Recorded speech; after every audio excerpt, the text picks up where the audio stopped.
Beleza, está começando. Então, eu queria também... Ô, Marco, apareceu aí, tudo bem?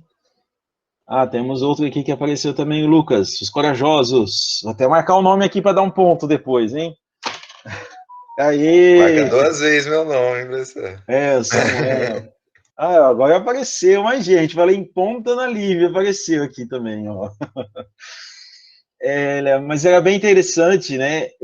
As pessoas queriam... Falavam muito assim, na questão, não, mas olha, eu penso diferente. E assim, é de se entender, porque as pessoas às vezes pensavam diferente e não tinha espaço para pensar diferente. E, e não estou falando que surgiu a partir disso, não, tá? Eu só estou dizendo que houve um tempo que era muito mais difícil você ter uma opinião. Agora, hoje a gente vive uma situação em que temos tantas opiniões, que superou, né, a verdade. E aí vocês responderam quase todos muito bem, né? Mesmo as pessoas que não sabiam disseram, olha, eu não sabia, nunca tinha ouvido falar, mas eu fui pesquisar e vi que a pós-verdade, ela tem a ver muito com as emoções. Eu confiar mais no meu tio, na minha tia, que eu conheço desde pequeno e confio muito neles, do que na ciência. Você já viu tanto de conversa que deu a questão da vacina, né? Do coronavírus, né? Se eu devo ou não devo tomar o tal remédio, se eu devo ou não devo fazer isso, se eu devo ou não devo fazer aquilo. E são tantas informações que nós ficamos confusos. E não só as pessoas de pouco conhecimento, não. Não vou dizer agora, não, mas aquele lá, aquele tiozinho ali, ele tem pouco conhecimento. Não é, não. Até as pessoas com mais conhecimento. Às vezes são pessoas que têm muito conhecimento, por exemplo, em matemática, mas não é um grande conhecedor na área de biologia, medicina e, e nessa área de saúde, né?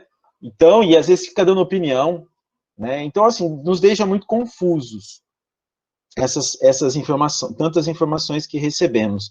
E a pós-verdade, ela tem muito a ver com esse sentimento que a gente sente, que a gente nutre. É uma época dos sentimentos, né? Você pode ver que as pessoas ficam muito mais magoadas. Eu sou contra essa expressão do mimimi, eu já fui um pouco falar desse mimimi. Ah, você é muito mimimi e tal, né? Mas uma vez eu li uma frase que mudou muito a minha maneira de pensar. Você deve ter visto já agora, né? De vez em quando vive aparecendo na minha timeline, que fala assim, que mimimi é a dor que não dói na gente. Né? Eu vi ali que a Eduarda balançou a cabeça, né? A Eduarda já tinha ouvido. Então, assim, às vezes é uma coisa que para você, aquilo ali é um mimimi mesmo, né? Você acha, putz, né? Isso aí é tão fácil, né? Essa matéria é tão fácil. E o teu amigo está ali penando para aprender física, né? E para você é tão fácil aquilo ali tudo, você faz de uma maneira tão simples. Mas então, assim, a gente fala que é mimimi porque para você não dói, né? Então, muitas pessoas às vezes sofrem com coisas que para você é banal, mas para outras pessoas isso é muito grande. E o vice-versa também. Às vezes você está sofrendo com uma coisa aí que para você parece ser tão grande e para outras pessoas é banal, né? E, e é um momento, assim, que as pessoas expressam muito na rede também, né? Antes você contava para um colega teu, que contava para outro, você tinha lá, sei lá, 4, 5, 6 amigos mais íntimos, né? Um ou dois bem íntimos. Agora você tem aí na rede social, às vezes, 3, 4 mil pessoas, e tudo que você coloca, às vezes, sempre vai ter um que vai criticar, outros vão gostar. Você escreve a coisa mais bonita do mundo, alguém vai criticar, então isso mexe muito com o ser humano. Mas a questão do pós-verdade, ela tem muito a ver, como vocês escreveram, com a questão de que é lançado, por exemplo, nas redes sociais, uma mentira. E essa mentira cativa um mundo de gente, é uma mentira que todo mundo gosta. Depois, alguém vai lá e desfaz essa mentira. Não, essa mentira é mentira. Né? Esse boato aí é realmente boato. Fulano de tal não fez isso. Ou, olha, a pesquisa que estava falando não é bem assim, é diferente. Mas aí a pessoa não acredita mais, né? Então, ela prefere acreditar na verdade dela, né? Ou na verdade que é legal para ela. Aconteceu isso esses tempos atrás, já faz uns 2 anos. Uma pessoa postou alguma coisa e tem aqueles sites Check Fact, né? Se não me engano, que fala. que vai lá e pesquisa se o fato é verdadeiro. E eu vi que era mentira, e coloquei para essa pessoa de modo educado, claro, particular, falei assim, olha, essa notícia que você compartilhou, ela é falsa, né? A pessoa tinha compartilhado no Facebook. E a pessoa falou assim, olha, não me importa se é mentira, mas é o que eu penso, entendeu? É o tempo que nós vivemos, pós-verdade. Não importa se é mentira, mas ela expressa aquilo que está no meu coração, engasgado aqui dentro, e eu não consigo falar, mas isso tudo é o que está aqui. Né? Então, assim, a pessoa pega um fato distorcido ou mentiroso, assume aquilo como verdade, e é a minha verdade que eu acaricio tanto. Né? E aí, eu achei bem legal os comentários de vocês. Agora nós vamos para outras coisas que eu perguntei também para vocês. Dados digitais. E aí teve alguém que disse para mim, eu até marquei o nome aqui, mas eu não vou perguntar em particular. Falou assim, olha, eu queria só saber se você sabe. Falou que dados digitais são valores discretos. O que você entende sobre valores discretos? Alguém gostaria de dizer? Deixa eu passar o som aqui. Ninguém? Nem arriscar? Na computação, a gente fala valores discretos, o 0 e o 1, né? 0 e 1 são valores discretos. Então, às vezes, quando a gente vai avaliar dados digitais, então a gente está trabalhando com 0 e 1 que é armazenado, né? Nos nossos como é que eu vou dizer? Nos discos rígidos, os discos sólidos, enfim, todos os meios digitais que a gente tem para armazenar. Mas o que eu queria. E aí a gente viu muitas pessoas falando que dados digitais são organizados, que dados digitais eles são pessoais. Pergunto a vocês, os dados digitais são só pessoais? A Eduarda está falando que não. E o Lucas Cardoso? O Eu Marco também acho que Aurélio falou não. que não, né? A empresa do teu pai, da tua mãe, teu tio, alguém que você conhece, ela tem só dados pessoais ou ela tem dos produtos que ela vende também? Tem também os dados públicos, que é para o público poder ver. Isso, tem, se ela estiver vendendo alguma coisa, né, tem lá os dados públicos, não é? Falou que dados digitais são dispositivos. Eles podem estar nos dispositivos, mas eles não são dispositivos, né? São lógicos, dados digitais. Os dados digitais, será que eles são sempre lógicos? Outras pessoas falaram que eles são conectados. Será que sempre eles estão conectados? Nós temos dados digitais na web. Quando eu falo web, eu estou falando nesse cyberespaço que foi montado em cima da internet. Eu vou fazer uma distinção. Para mim, a internet é a infraestrutura que sustenta a web. O que é a web? A web é esse mundo digital que está amparado em cima de uma rede de computadores enorme e em volta do globo todo, cheia de pontos de acesso, né? Mas nós temos aí esse mundo virtual que a gente vive, que estamos aqui agora, todo mundo participando, e estamos na web, né? Essa web, ela roda sobre a internet. Se a internet cair, a web para. Tá? Então, essa web, muitas pessoas chamam de cyberespaço. Já ouviu esse nome? Parece coisa de ficção científica, sim, né? Mas hoje tudo está rolando no cyberespaço. Se não fosse o cyberespaço, não estaríamos aqui agora. Estaríamos simplesmente sem aula, se isso não existisse, né? E não faz muito tempo não, hein, pessoal? É que agora a gente tem internet rápida. Mas se fosse uns 10 anos atrás, 15 anos atrás, a gente ia estar com a internet bem ruinzinha, provavelmente a gente ia ter uma dificuldade enorme de estarmos todos aqui conectados como estamos agora, tá?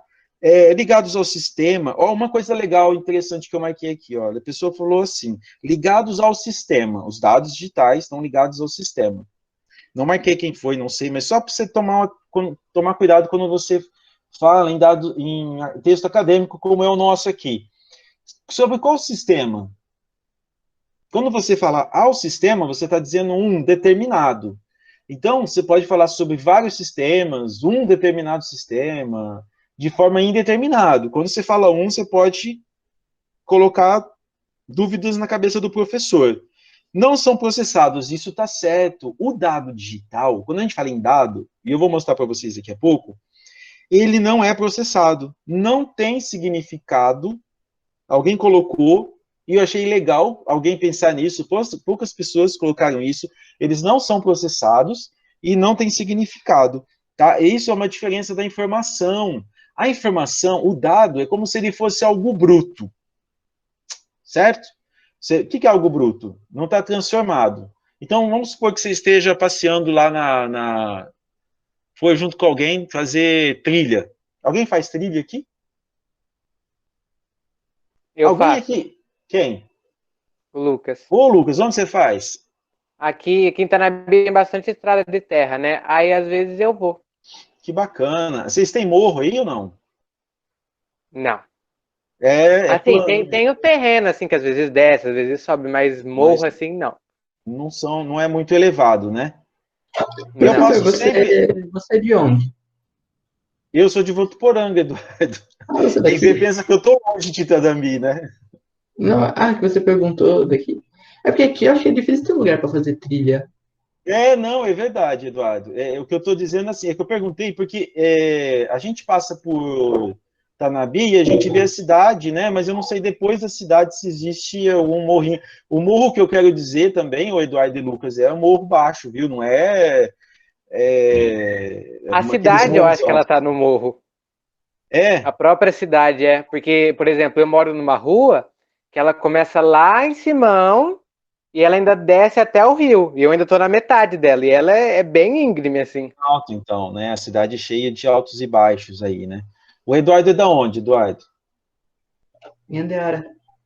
Ah, em Andeara, legal. Minha esposa trabalhou aí bastante tempo, uns 10 anos. Ela é fisioterapeuta, ela trabalhou bastante tempo. Eu vou conhecer um pouquinho vocês depois, tá? Vocês vão falar, eu tenho um questionário para cada um de vocês aqui, não sei se eu vou fazer hoje, talvez na semana que vem, para dar um pouco mais de tempo. Professor, Ah, eu pensei que o senhor era de Marília. então, eu fui para Marília, né? Eu dou aula na pós-graduação de Marília, mas eu não estou em Marília, eu sou daqui de Votuporanga, tá? Estive lá semana passada, que a gente fez um teste no laboratório, então fiquei lá quarta, quinta e sexta, e na sexta eu voltei para Votuporanga, tá bom? Agora Ah, lá a gente está à distância lá também. Eu só fui porque era numa clínica que eles têm lá de fono, físio. A área de saúde não parou, né? Eles atendem, é uma clínica lá da própria Unesp, e eles atendem centenas de pessoas. E eles continuam atendendo com os devidos cuidados, né? E a gente também estava com os devidos distanciamentos, máscara, etc., para não para evitar contágio, mas a gente precisava fazer um teste no laboratório, senão ia vencer uma garantia de uma reforma que eles fizeram lá e eles podiam perder tudo o dinheiro investido, que acho que foi em torno de R$ 40.000 para reformar. Mas, enfim, então, assim, olha, a informação, ela normalmente traz algo agregado, e eu vou trazer um slide daqui a pouquinho para vocês verem, tá? Então, eu não vou ficar me adiantando muito. E a inteligência artificial é algo que a gente vai falar no começo, eu estou fazendo isso já desde 2017, e vocês vão ver que esse assunto é muito atual agora, tá? Engraçado que quando eu falava em 2017, as pessoas pensavam assim, nossa, mas isso está tão longe. Aqui no Brasilzinho nosso, interior de São Paulo, Votuporanga, quando que isso vai acontecer? Falando em inteligência artificial. Mas agora você vai ver que isso pode mudar bastante, já está mudando, né? Hoje em dia já tem gente perdendo emprego porque não sabe mexer em computador, né? Ah, eu preciso de uma vaga home office. Aí o cara não sabe o que é home office, porque ele não tem nem noção, né? Então, aí, olha, a Ana Lívia tá dando risada, né, Ana? Mas tem muita gente que não tem noção, né? Não, você vai trabalhar em casa, né? No teu computador. Mas eu não tenho computador, nunca fiz curso de computador, tenho computação, só sei mexer no celular. Aí não sabe escrever português direito. Como é que você vai colocar alguém para responder para o seu cliente se ele não sabe escrever direito? VC, né? TB, isso é legal para a gente escrever, até no nosso grupo lá não tem problema, pessoal, a gente escrever VC, TB, para a gente adiantar, tá bom? Mas quando você está num ambiente de trabalho, você tem que ser profissional, né? Então, olha só que legal, uma coisa que eu quero colocar para vocês, eu vi os trabalhos aqui, todos muito bons, a maioria escreveu certo, alguns tinham alguns erros de português, então, tomem cuidado com os trabalhos que vocês enviam para. Não estou falando só para mim, não, para todo mundo que é da área aí, tá? Todos os professores.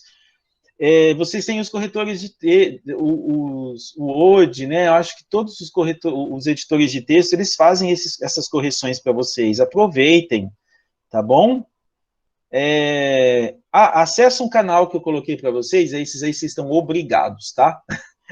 Nós montamos um canal, eu e a professora Luciene, vocês conhecem ela? A Luciene, acho que ela dá aula só no curso nos cursos superiores, mas ela já deu aula para o ensino médio. Ela é do Instituto Federal também. E a gente montou um projeto de extensão que a gente entrevista alunos, provavelmente um dia ou outro a gente vai pegar um de vocês para entrevistar, tá? E a gente fala sobre tecnologia, sobre como que é estudar no Instituto Federal, e só pode falar bem, tá? Não pode falar mal, não. É brincadeira, tá, pessoal? Aí você fala que você só tem 5 disciplinas por semestre. Não, eu tô brincando, né? Então a gente fala tudo como é difícil, mas como que vale a pena, etc. Enfim, ou se não, olha, tô aqui, não vejo hora de sair, socorro, me tirem daqui, né? Mas chama Carinha da TI. Eu coloquei lá, é um canal no YouTube. A gente está com poucos inscritos. E é legal vocês escreverem para a gente ter mais visualização. Ali eu quero que tenha visualização mesmo. Tá? Então, assim, nada melhor do que a gente ter os nossos alunos nos seguindo. A gente já tem algumas entrevistas com ex-alunos. A gente vai trazer entrevistas com alunos do ensino médio. A professora Cris Pasquale, que é a coordenadora de vocês, vai estar agendando. E a gente vai submeter esse projeto, a gente vai continuar, tá bom? Mas curta a gente lá. Bom, e informação? Informação, então, a diferença entre dados é algo bruto e informação é algo mais estruturado, tá? Então, quando eu pego a informação, ela consegue me trazer algo diferente. E é isso que eu queria trazer para vocês. Eu vi que muita gente não tem muito essa noção da diferença de dados e informação, certo? Então, eu vou compartilhar minha tela com vocês, e eu quero saber se vocês conseguem visualizar. Eu vou compartilhar a tela inteira agora. Não, acho que... Deixa eu ver aqui, espera um pouquinho. Agora, se vocês quiserem fechar a câmera, pode fechar, porque eu vou compartilhar a tela. Eu vou fechar a minha também.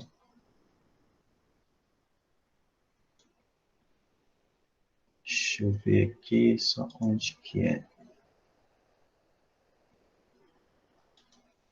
Aí. Vocês estão vendo a minha tela? Sim, professor. Beleza, então aqui a gente está em banco de dados, a gente não vai entrar em banco de dados ainda, mas o que a gente vai abordar aqui é de extrema importância para você, para o seu pai, para sua mãe, teu irmão, né, teu irmão mais velho, às vezes o primo. Então, olha aí, dados versus informação. Preparei esses slides agora há pouco para você. Eu trouxe aí para você 10 mil, certo?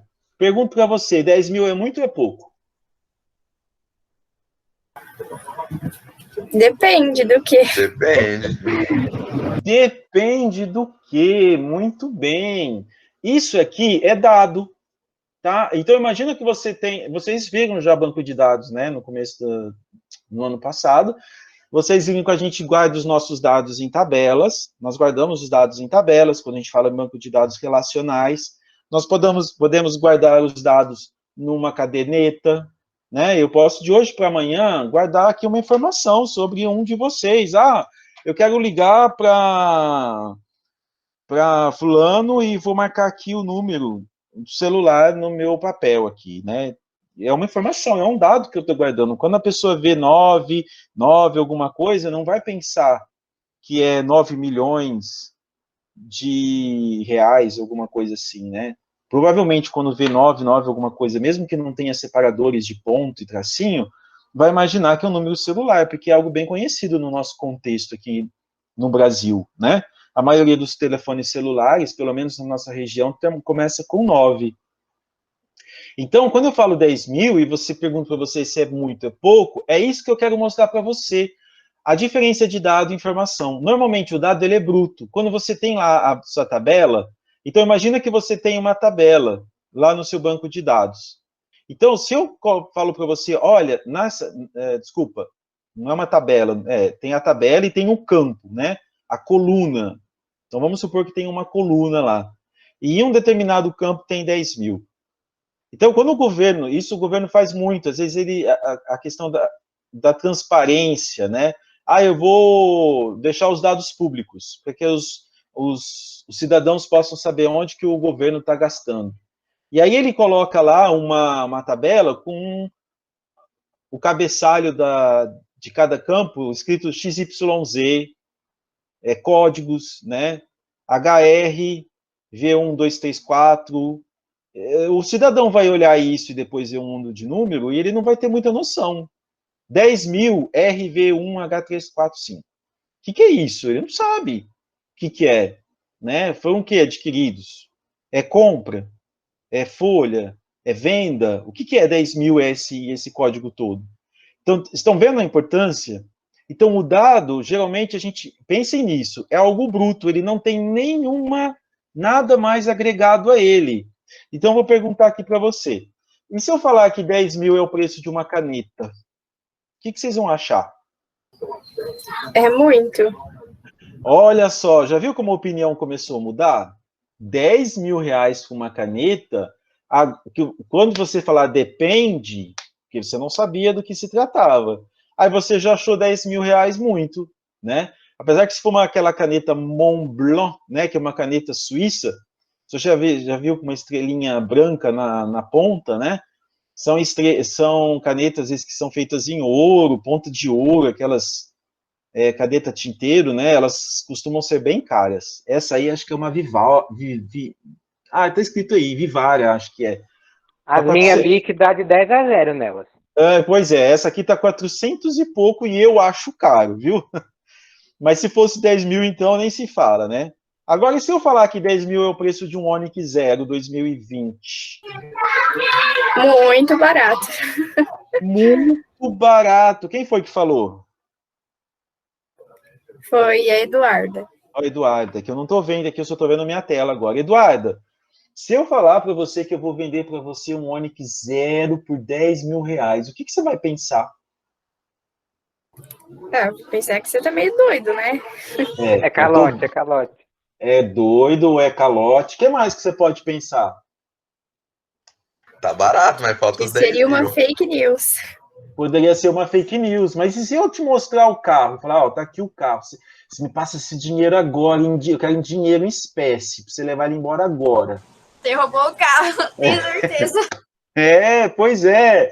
Você tá vendo que quando a gente começa a associar o dado bruto com outro tipo de informação, você já começa, quer dizer, com outro tipo de dado, né? Você começa a ter informação. Olha, eu tenho 10.000, ele está associado com carro, uma pessoa está querendo me vender, ela quer dinheiro em espécie, ela não quer receber cheque, não quer receber cartão de crédito, ela não quer ter nenhum vínculo comigo. Então, você já começa até a desconfiar, ou é mentira. Não, mas não é mentira, porque o carro está junto. Mas olha, ele não quer dividir no cartão, ele quer receber em dinheiro. Então, você começa a fazer um mundo de questionamentos. Olha só como as informações começam a surgir a partir do 10.000, não é? Você já pensou até que eu roubei o carro. Olha só, hein? Que é isso? E se eu falar que 10.000 é o preço de um elefante? Vocês acham que é muito pouco? Não vale procurar no Google. Eu não tenho valor de mercado, mas eu sei que para ter qualquer animal silvestre assim, principalmente de grande porte, precisa de uma licença e realmente deve ser muito caro. Então talvez 10.000 não seja tanto. Quem falou? O Lucas. Ô, Lucas, pois é. Eu não sei também. Então, 10.000 para um elefante, eu não sei se é muito ou se é pouco. Aqui no Brasil, eu acho que 10.000 talvez seja até pouco, né? Mas se você pensar agora, vamos supor o seguinte, que esse elefante vai ser comprado por uma pessoa que já tem outros 50 elefantes aonde ele mora, na propriedade onde ele mora. Olha só o que eu estou passando para você. Essa pessoa, esquece um pouco os 10.000 agora, ela está comprando um elefante para colocar numa propriedade dela, onde já existem outros 50 elefantes. O que você pode fazer, pensar sobre essa pessoa? Que ela é rica, né? Porque a propriedade dela deve ser muito enorme. Por que ela deve ser enorme? Quem falou? Foi a Eduarda? Não, Ana Lívia. Ana Lívia, por que você acha que deve ser enorme? Porque numa casa convencional não cabe 50 elefantes. Não, com certeza, nem numa chácara. Nada. Não, porque, mas como é que você sabe que ela tem que ser grande, essa propriedade? Porque caberia 50 num quarteirão, né? Mas qual que é o problema de colocar 50 num quarteirão? Você ficar muito espaço, alimento. Exatamente, espaço, eles não iam ter alimento. Vocês acham que o elefante come pouquinho ou muito para manter essa forma redonda aí? Deve comer muito. Deve comer muito, e são folhas, né? Folhas, precisa de muita árvore, muito vegetal, né? Então não dá para você fazer uma sopinha light lá para eles, né? Então, assim, você imagina que essa pessoa tem uma propriedade, que ela deve ter muito dinheiro, que essa propriedade deve ser larga, que essa propriedade deve ter muita árvore verde. Olha quantas inferências assim, conclusões que você pode chegar simplesmente pelo fato dessa pessoa comprar um elefante por 10 mil reais. Aí a gente nem está pensando mais se é muito ou se é pouco, né? Você já está pensando assim, poxa, essa pessoa deve pagar 10 mil reais tranquilamente, porque se ela já tem outros 50, um a mais ou a menos... Talvez ele financiou, professor. Aí, ó, mas tá julgando ele.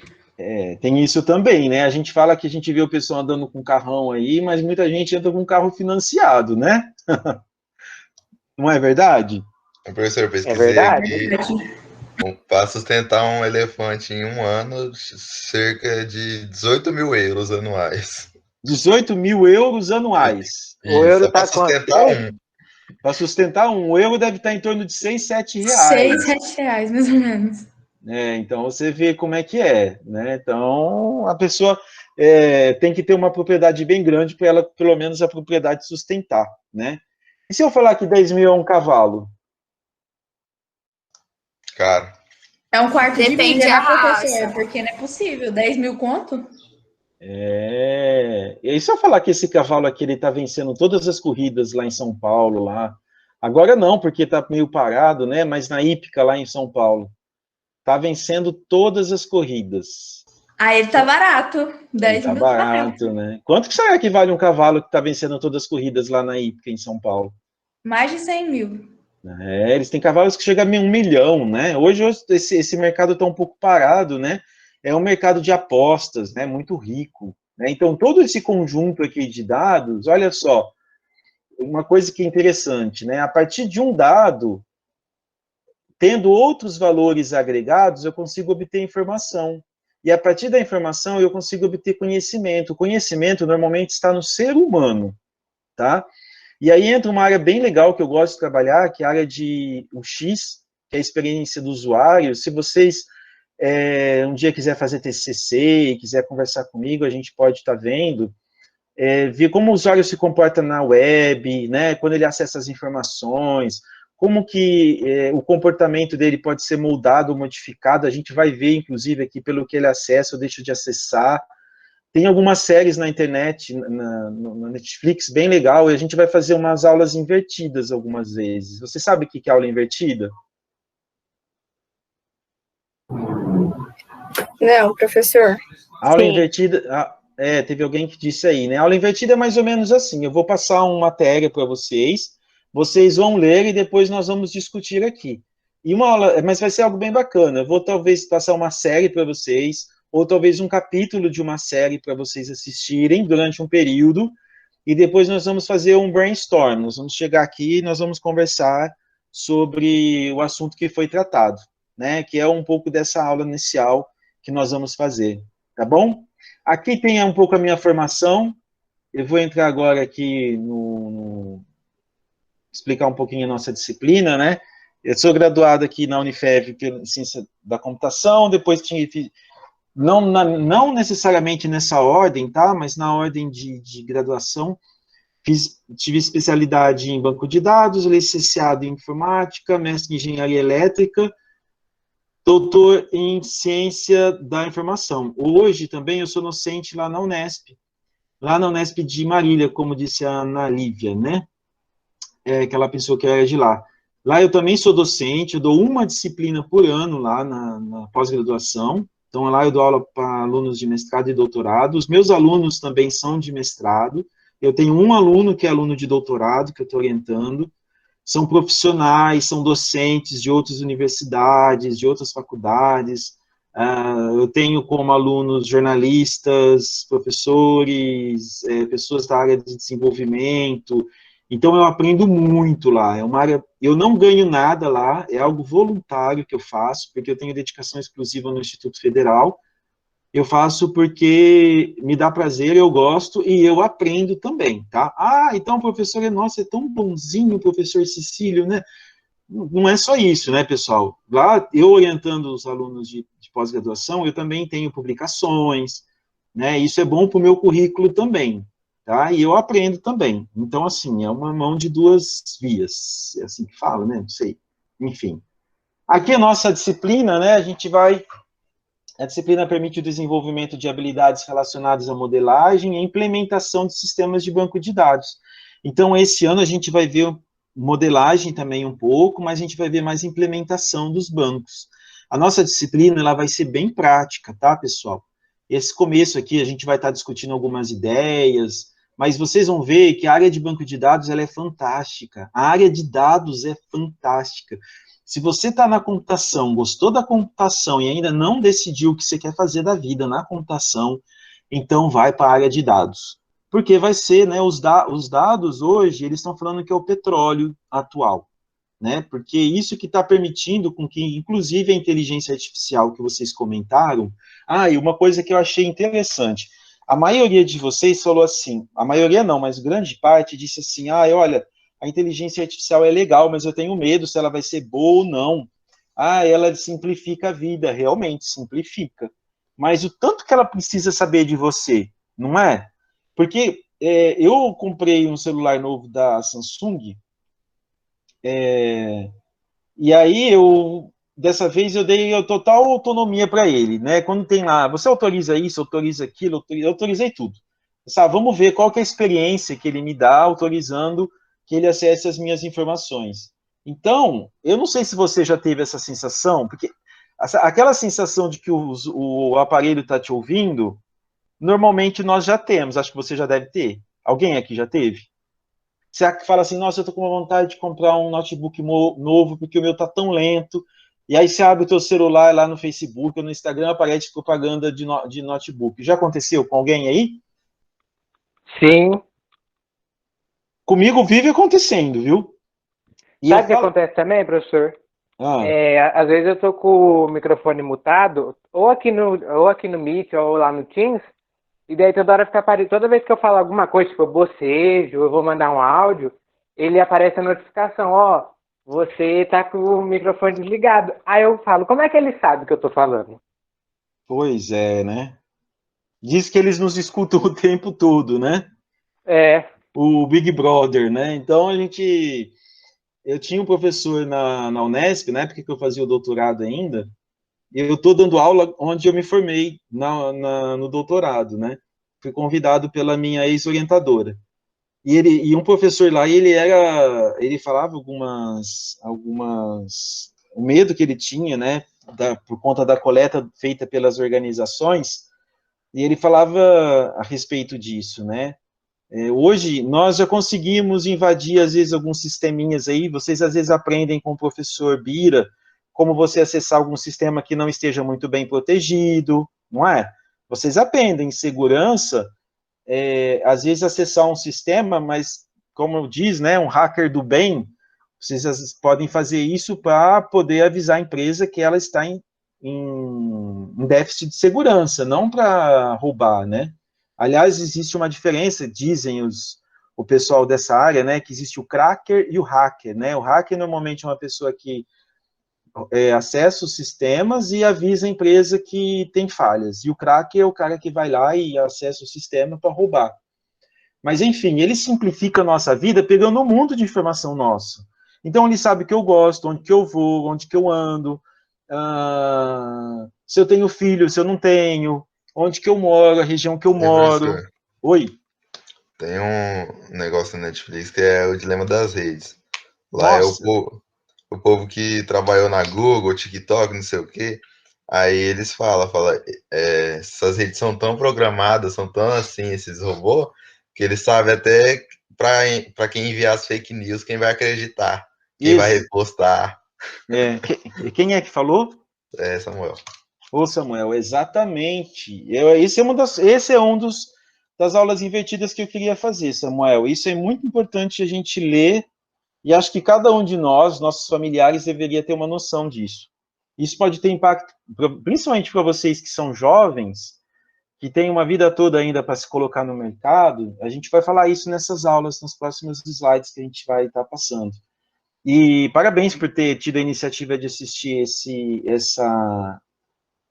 essa série aí na Netflix. É isso mesmo, né? E ali ele mostra um pouco o poder que os dados têm sobre a nossa vida. E aí, uma coisa que eu estava falando para vocês, às vezes, hoje em dia, eu tenho a sensação de que ele escuta o meu pensamento.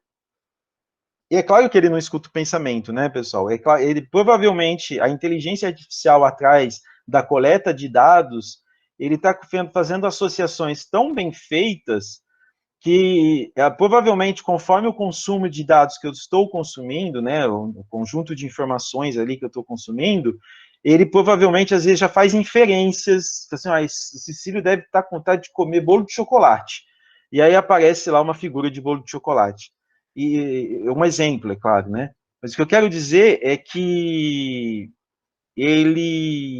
essa inteligência artificial, ela usa os dados, os nossos dados, que nós autorizamos eles acessarem, ou que eles acessam por meio de outras vias, às vezes nem tão transparente assim, mas eles conseguem simplificar a nossa vida, né? Então, teve alguém que disse isso.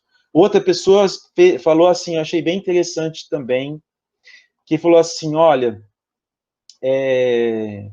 eu acho legal, mas eu temo que a inteligência artificial roube, e não foi só uma pessoa, foi mais de uma, né? Roube trabalho das pessoas de baixa renda. E, infelizmente, vou dizer para vocês que a tendência é que a inteligência artificial roube o trabalho de pessoas menos qualificadas. Por isso que é importante que você não desista de estudar, por isso que é importante que você avise o seu irmão, seu colega, seu primo, até os seus pais, se os seus pais forem jovens, para não pararem de estudar. Às vezes eles estão num emprego muito bom hoje, mas tem que saber se é um emprego que é facilmente substituído por máquina. Se for um emprego que é facilmente substituído por máquina, talvez não hoje, não daqui 1 ano, 2, 3, mas pode ser que daqui 5 anos vai estar sendo substituído, né? Então, a gente tem que se qualificar. E aí eu achei uma coisa muito interessante de uma pessoa que usou a palavra complementar. Eu espero que ele não venha substituir, mas venha complementar. E esse complementar, eu vou dizer para essa pessoa que escreveu isso, que ele vai vir complementar para a pessoa que estiver preparada. Nós vamos precisar de muitas pessoas para trabalhar nesse novo mundo da inteligência artificial, não é? E não é só pessoas da área da computação. Quando a gente fala em inteligência artificial, a gente tem que estar simulando o que é vivo, né? A nossa inteligência. E para isso a gente precisa de pessoas de diversas áreas de domínio, nas ciências. Então, vamos precisar dessas pessoas para complementar isso. E isso é muito bom. Só que para isso você tem que ter qualificação, você tem que estudar, para que você possa ser utilizado nessa qualificação. Porque senão, infelizmente, as pessoas realmente menos qualificadas correm o risco de ficar sem emprego. E a gente vai ver isso durante os nossos slides, eu não vou ficar me prendendo a isso aqui agora, tá? São coisas tristes, mas que a gente tem que alertar. Vamos seguir aqui, só para eu terminar, pessoal, aqui é o que a gente vai estar vendo na nossa disciplina também, né? Os objetivos aí é compreender os conceitos fundamentais de banco de dados, desenvolver projetos, desde a elaboração do modelo conceitual e implementação dos modelos relacionais, né, lá no banco, compreender e utilizar a linguagem SQL, e aí depois nós temos alguns conteúdos, né, os comandos para criar os bancos e as tabelas, os comandos para você criar os selects, né, as pesquisas que você vai fazer, restrições, integridade, manipulação de muitas tabelas, né? Vou fazer uma pesquisa utilizando 2, 3, 4 tabelas, como que eu faço?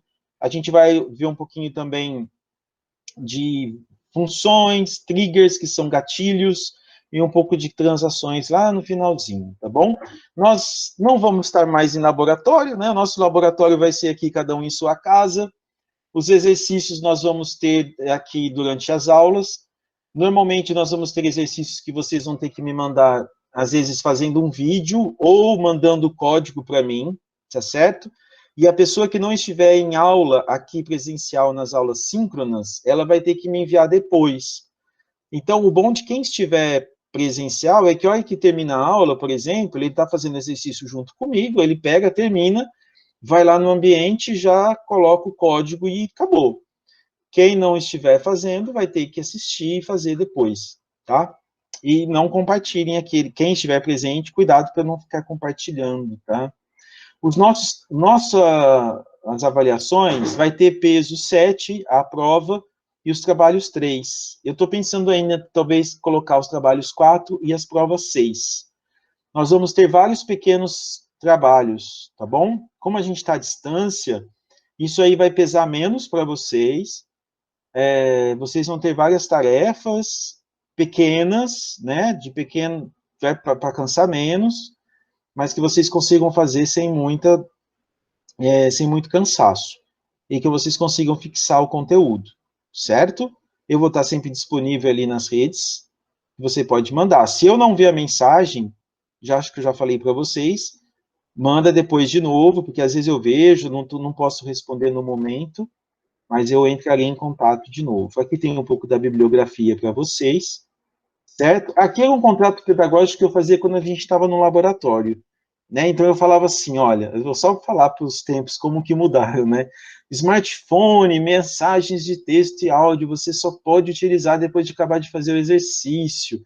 Hoje eu não posso nem falar para vocês desligarem o smartphone, né? Se eu falar para vocês desligarem o smartphone, muitos aí vão sair da aula.